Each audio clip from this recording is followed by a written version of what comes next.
एक वक्त था जब आधी आबादी सिर्फ अपने वजूद की लड़ाई लड़ रही थी।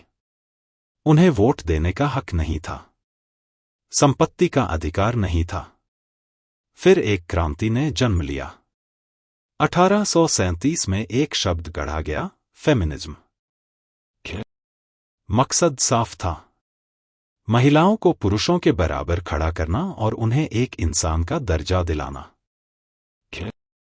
लेकिन आज जब हम सोशल मीडिया स्क्रॉल करते हैं तो एक अलग ही तस्वीर नजर आती है। एक ऐसी तस्वीर जहां आजादी का मतलब पूरी तरह से बदल चुका है, जहां इंटरनेट पर हर दिन एक नई जंग छिड़ी है, पुरुष बनाम महिला। क्या वाकई हमने समानता हासिल कर ली है, या फिर फेमिनिज्म आज एक खतरनाक और गलत दिशा में जा रहा है? शुरुआत एक बहुत ही जरूरी बदलाव से हुई थी। सड़कों पर होने वाले प्रदर्शन अब फेसबुक और ट्विटर के हैशटैग में बदल गए। मी टू और ही फॉर शी जैसे अभियानों ने दुनिया भर की औरतों को एक मजबूत आवाज दी। लेकिन इसी डिजिटल दुनिया ने इस महान आंदोलन को एक ऐसे दलदल में धकेल दिया जहां से निकलना मुश्किल हो रहा है। आज का फेमिनिज्म सिर्फ जमीनी अधिकारों की बात नहीं करता, यह एक ब्रांड बन चुका है। एक ऐसा बाजार जहां आपके कपड़े, आपका मेकअप और आपकी लाइफस्टाइल तय करती है कि आप कितनी आजाद हैं।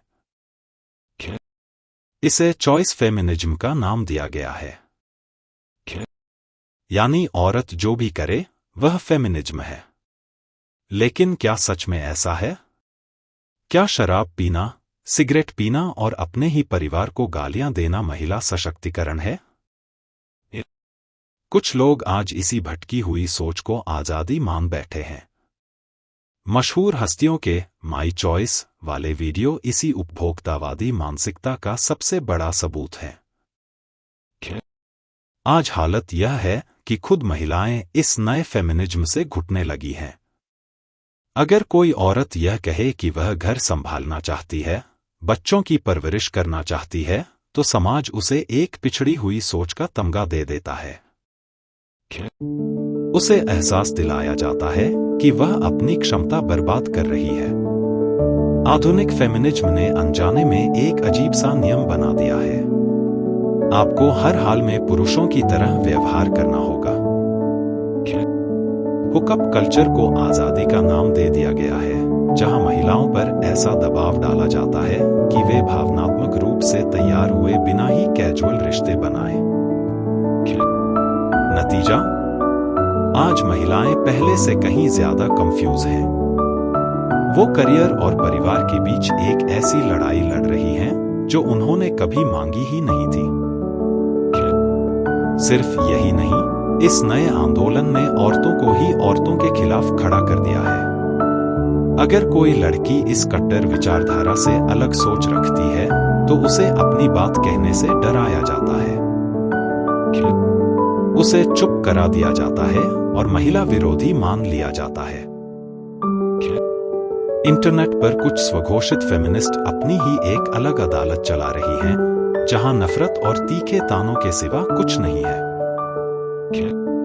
दूसरी तरफ इंटरनेट के कुछ अल्फा मेल इस भटके हुए फेमिनिज्म का फायदा उठाकर पूरे महिला आंदोलन का ही मजाक उड़ा रहे हैं। हम सब भूल गए कि असली लड़ाई क्या थी। पितृसत्ता सिर्फ औरतों की दुश्मन नहीं है, यह पुरुषों को भी अंदर से खोखला करती है। यह समाज आदमियों को रोने नहीं देता, उन्हें अपनी भावनाएं छिपाने पर मजबूर करता है। इसी वजह से आज भारत और दुनिया भर में पुरुषों की आत्महत्या की दर महिलाओं से काफी ज्यादा है। लेकिन आज का उग्र फेमिनिज्म इस दर्द को नहीं समझता। उसने हर पुरुष को एक जन्मजात विलेन बना दिया है। यह एक ऐसी लड़ाई बन गई है जिसमें दोनों पक्ष बुरी तरह हार रहे हैं। जब हमने मान लिया कि पुरुष और महिला एक दूसरे के दुश्मन हैं, तो हमने उस रिश्ते की बुनियाद ही खत्म कर दी जिस पर यह दुनिया टिकी है। क्या आपको पता है कि समलैंगिक महिलाओं की शादियों में तलाक की दर 70% से भी ज्यादा है?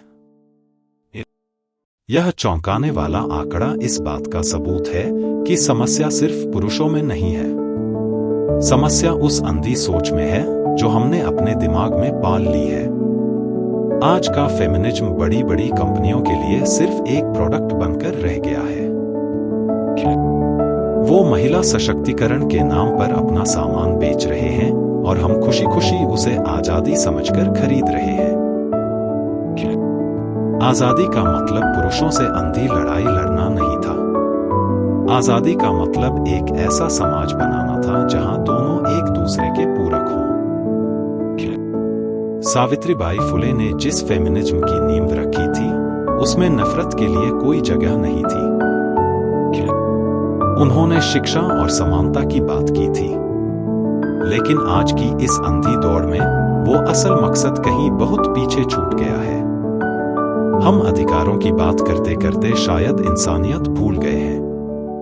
और अगर हमने अब भी इस नफरत के बाजार को सच मानना बंद नहीं किया, तो आने वाले कल में हमारे पास लड़ने के लिए सिर्फ खोखले हैशटैग बचेंगे और साथ निभाने के लिए कोई नहीं।